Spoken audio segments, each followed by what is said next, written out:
Summertime in North Carolina. This is July the 11th, 2021. And we're still talking about this Southern Perfection grass seed sold to me by Fairway Green out of Raleigh, North Carolina. East of Raleigh, about 10 or 15 miles. So I'm in that transition zone.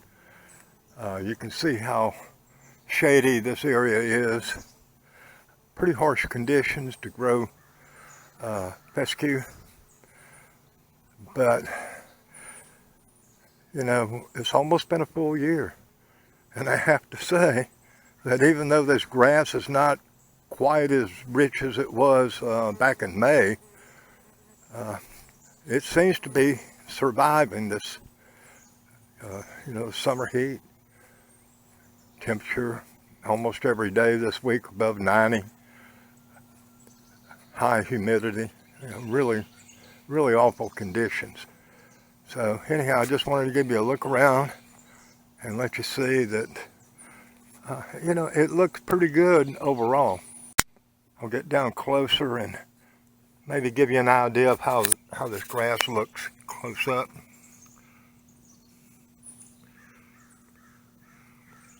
Yeah, hard to believe that almost a full season and this stuff is still very narrow bladed. This is not like Kentucky 31 at all. This is a whole new ball game for me anyhow. All right, I have had some problems, and so let's talk about that while I'm making this summertime video. Can you see these brown areas in my yard? They got a lot worse in May. It started in May, but I didn't panic. I said, well, okay, because the grass was finally growing in May. The grass was finally growing fast enough that I had to cut it like every 7 to 10 days, which was amazing for this grass. I mean, I don't know how many times I cut it between September and New Year's last year. Maybe 3 times, 4 at the most. If I cut it 4 times in those months, it was because I just got itchy and did it just to be out on my lawnmower. I'm sure it didn't need it. Summertime around here, we have storms. Had a tropical storm just the other day. We're really moving into hurricane season now, and I've got a small ditch with an even smaller culvert up there. So I'm very susceptible to floods here, and you can see what happened just the other day, all this washout. Plus, if we just get a heavy rain, I have pockets here where water will pool up. June was especially bad for these brown areas, and I beat my head against the wall trying to figure out what the problem was. If the grass leaves were a little wider, then it'd make it a lot easier to identify brown patch or whatever. So all I had to go with is, hey, this don't look healthy. You can see some of this all through here. And especially along the edge of the road here, this is a pretty large area. Of course, this sits down in a dip here. My yard is definitely not landscaped properly. It's been over the past 15 years, just whenever I had to, I'd haul dirt in with a wheelbarrow and cover up exposed tree roots or fill in a few holes. These conditions are pretty darn rough for growing a yard according to the book. Something new since my last video is I cut down this old dead dogwood. The reason I did that was because for the past 5 or 6 years, it just has looked awful. It hasn't blossomed or anything. What leaves come out on it are purple or brown. And when I went online to learn about dogwood trees and possible diseases, the word pythium showed up on one of the articles. And pythium is my worst nightmare. See these dead areas? right down here in this depression next to my road. I was pretty sure that this could have been a pythium type fungus because last year it took over my yard quickly and destroyed my black beauty experiment. And we're going to talk about how I treated for that. And while we're down here, you can see I had some crabgrass. Fairway Green has been great about coming out and spraying my yard every couple of months. They fertilize it, they put down pre-emergence and some post-emergence. But they came in early June. We had a storm right after that. I called the manager and he said, hey, if you see any evidence of weeds, just call us, we'll come retreat. But if it had been like 4 or 5 hours since they had put the stuff down, that it still should be good. Okay, well, you can see I did have some issues. There's no doubt in my mind Fairway Green would have happily come back out here and retreated this area. But, you know, I'm trying to do something here. You see all this washout around my culvert. I'm trying to grow some centipede grass, and I did not want anything sprayed on here that would damage this new grass that I just seeded. So I used tenacity here. See what tenacity does to crabgrass? It turns it snow white and does not affect your turf at all. Not a bit. This stuff is amazing. And I had tenacity from previous years, so I didn't call Fairway Green to come out. It took me less than 10 minutes to treat this little area for crabgrass. So, the big deal with this yard is that other than May, it's been slow grow. And especially if you get brown patch, a lot of times all you have to do is treat the fungus, and then after you cut the grass the next 2 or 3 times, you've sawed off all the damaged blades on the grass and it looks pretty again. But here we are in the summertime, and I think it's been 2.5, 3 weeks since I cut it, and it still doesn't need cutting now. So I'm still stuck with the ugly brown on this yard. I don't know for how long. Well, I know it won't be for more than another month because I'll get my son Joe D. Thatcher out here. I'll clean up all this stuff and reseed the bare areas.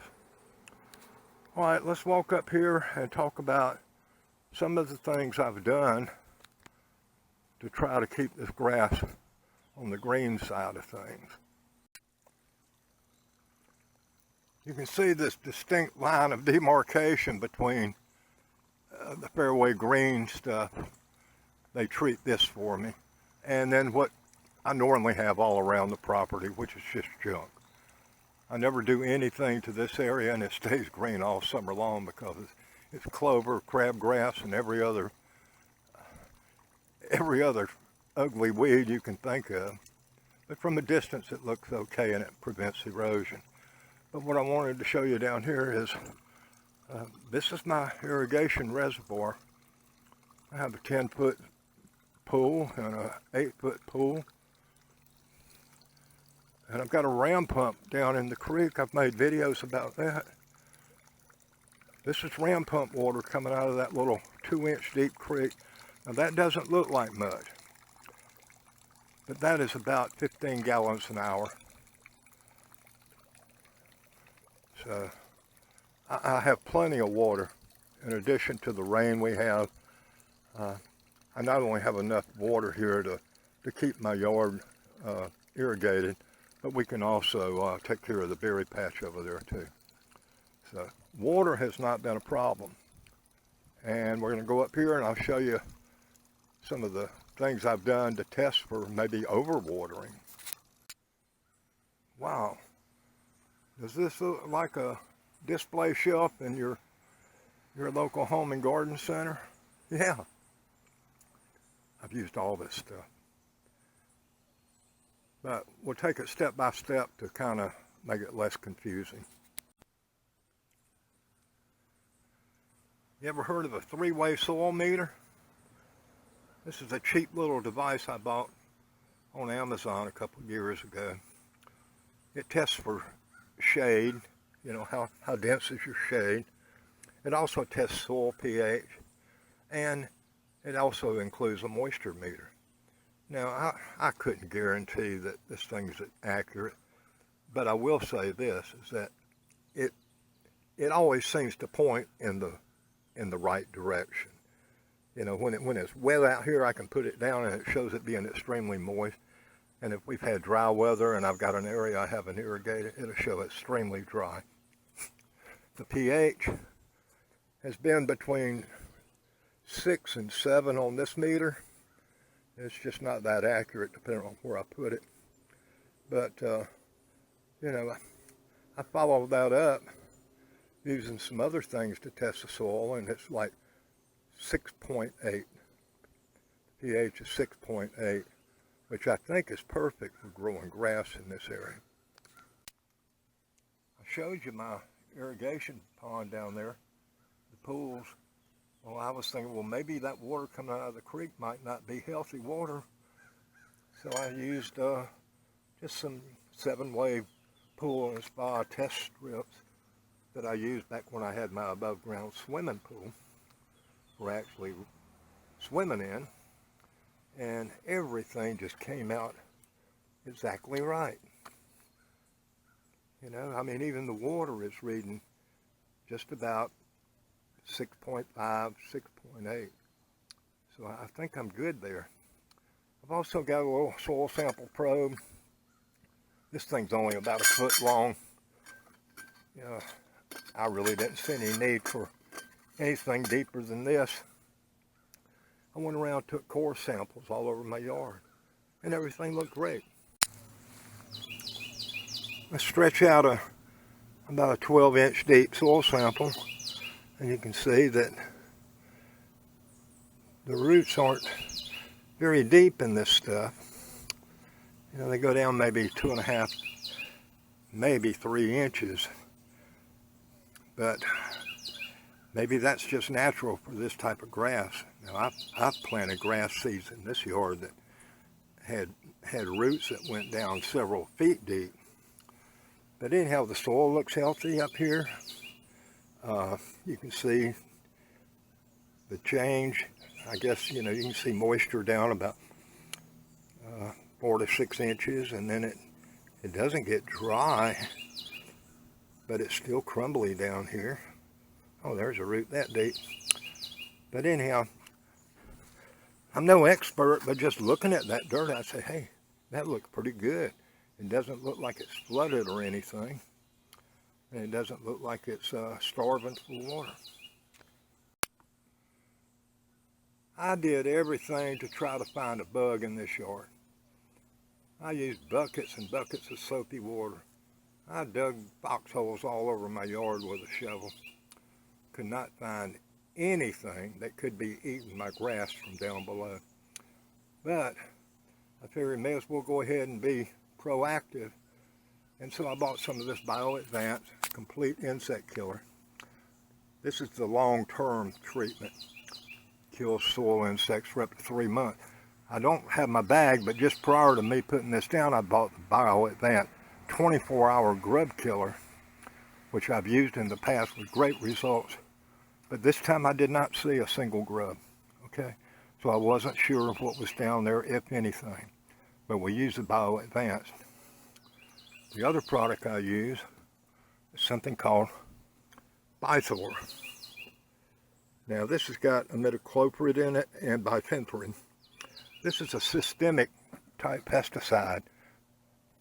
In other words, it gets into the leaves and goes right down to the roots, and it doesn't necessarily kill on contact if a bug touches it, but if a bug eats it, he's got it. And these two things I think would not give a pretty good 1-2 punch if I'd had bugs. So I don't think my browning grass, my dying grass, was due to bugs. Did the best I could do to make sure of that. Most likely what was going on out there in my yard was fungus. Fungus is a big deal down here, and a very common deal in this part of North Carolina. And I just went to the store and bought me some BioAdvance fungus control for yards. And this is one of those easy type things. You just hook it up to your garden hose, pull the trigger, and spray. Treats up to 5,000 square feet. And I use more bottles than what you see here. But that would probably take care of brown patch and dollar spot and things like that that are very common around here.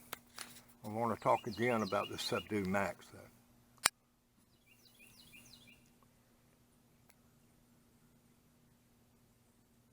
This stuff here, more valuable than your wife's perfume.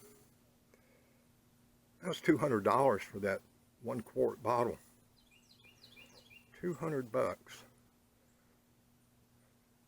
But this kills pythium. Pythium. Pythium is a curse word around here. It's a special kind of fungus. I won't say this will make it worse, but if you put this down, keeping your fingers crossed to kill pythium, it's going to get worse because you're not treating it properly, and over time, pythium will multiply exponentially. Subdue Max, mixed with just plain old bio-advanced fungus control for lawns. Again, 1-2 punch. If that doesn't kill it, then I might have some kind of strange fungus growing on. But I have to say that, you know, here we are a month later, and after I've treated the yard for fungus, it has not gotten any worse. It's actually looking better because in those areas where I had the brown, it seems like there's new grass or healthy grass coming up in there. So it looks a lot better today than it did a month ago. Okay, so I think I don't have new fungus growing. But you have to treat fungus, you know, like every month around here. Every month. I showed you that crabgrass down there by my irrigation reservoir. And what turned it white was this tenacity. This stuff here is miracle. You can order this online. It's not cheap, but trust me, it's worth it. It only takes a minute amount mixed with a gallon of water to do the job. And of course, if you're going to use something like tenacity, go ahead and get you a surfactant to add to it. That just makes sure that it actually penetrates where it needs to go. Surfactants are cheap. Moving on up the line of things I've done in the past month to my yard were these N-ext products. N-ext spelled N-ext. Go online and look at N-ext products. They have several packages they can sell you, and I'm not sure what the title of this package is, but it contains microgreen, RGS, humid 12, and air 8. I believe this is probably the best package you can get for a residential lawn. And of course I use my ortho dialing spray to put it out. It just made it so easy. So this microgreen provides vitamins and minerals and things like that you don't get with your normal fertilizer. This RGS, I don't know what that stands for, but I was told it's something, just think of root growth system. It really helps. The humid 12, that acid right there will turn your yard green in less than 2 days. It'll turn it dark green. It just makes it healthier. And the aerate, somehow or another, that loosens the soil. It's sort of like a liquid type aeration. And this stuff is cheap. I bought it a year ago, and I can't remember what I paid for it. Let me see if I can find out. Okay, I got 4 1-gallon jugs of this stuff, and I believe I paid $105 for it. You know, that's a little more than $25 per gallon. You can't go to the store and buy anything that cheap. And there's different application rates in here, but I'm going to tell you to make it easy, get you an ortho dialing spray and put 4 ounces of whatever chemical. Put 4 ounces of microgreen in there, fill that thing up with water, and spray it over 1,000 square feet. If it takes you a minute, fine. If it takes you 2 minutes, fine. You can adjust how it comes out of there with that little dial on there, but it doesn't matter as long as you're dealing with 1,000 square feet and that's all you treat till that thing is empty, then you put down the right amount. Same thing for the RGS, same thing for the humid 12, same thing for the air rate. You put 4 ounces in there and do 1,000 square feet, you have not violated the label and you've done the thing right. Now, of course, you can, this is, I believe that holds a quart. So theoretically, you could put 1,000 square feet of each of these 4 chemicals together in that thing, top it off with water and spray 1,000 square feet. But from experience, trust me, if you got the time and the energy, just do it little by little, because if you get it too much chemical in there, it's going to clog up the ports that suck that stuff out. And then you're going to waste so much time trying to clean it out. Just take your time. You don't have to do all this in one day. If you got 5,000 square feet of lawn, hey, next Saturday, go ahead and 4 times dump 4 ounces into that thing. 5 times 4 ounces does 1,000 square feet. If you got 5,000, it's going to take 20 ounces of that. But just go ahead and divide it up into 5 different applications that day. Maybe the next week or the next day, do this, do that, that. Or just take a whole day and do it. It doesn't take very long. When I talk about doing 1,000 square feet, the way I have that thing set up, that's a little over a minute. I can do 5,000 square feet in less than 10 minutes, easy. So, no excuse not to use this stuff, and I think it really helps. For July 11th, in Knightdale, North Carolina, this stuff is great. This grass looks better than anything I've planted in the past 10 years in the summertime. So, the test is not over. I'm planning on overseeding the 3rd week in August. And here we are, mid-July just about. So we don't have long to go. And I've got a feeling this stuff is going to hang on. And I'm pretty sure I'm going to reseed with the Southern Perfection. But I got a friend who's tempting me to try some triple threat grass seed. He may talk me into it. Okay, I hope this was informative to you.